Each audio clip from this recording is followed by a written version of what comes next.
Subscribe करने के बाद घंटा बजाएं ताकि आप दूसरा अपडेट घंटा भी मिस ना कर पाएं। घरे बोला के अपना डीजे उमेश घरे बोला के अपना मरवा दे।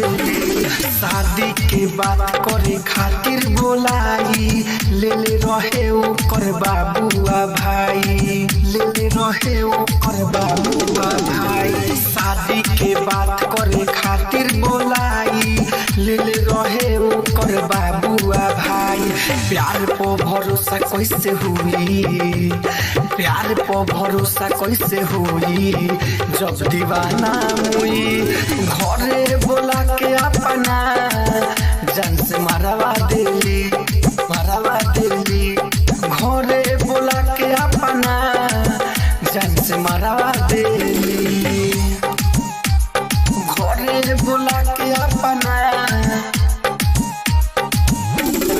डीजे उमेश घरे बोला के अपना जान से मरवा देली। 2 साल से चलत रहे दोनों के चक्कर हो तब न देखलो सौ कर सकल हो। घरे बोला के अपना 2 साल से चलत रहे ओकर चक्कर हो तब न देखलो सौ कर सकल हो। ऐसे दीवाना जब मोरी ऐसे दीवाना जब मोरी प्यार कैसे करी।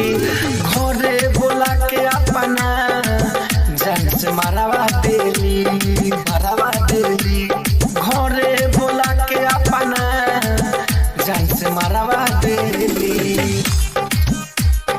घरे बोला के अपना डीजे उमेश घरे बोला के अपना मरवा देली। प्यार नाही करी हो तोहरो नु साथ हो राहुल राजधानी कहे बतियाई सच हो। घरे बोला के अपना प्यार नाही करी हो तोहरो नु साथ हो राहुल राजधानी कहे बतियाई सच हो। मनोज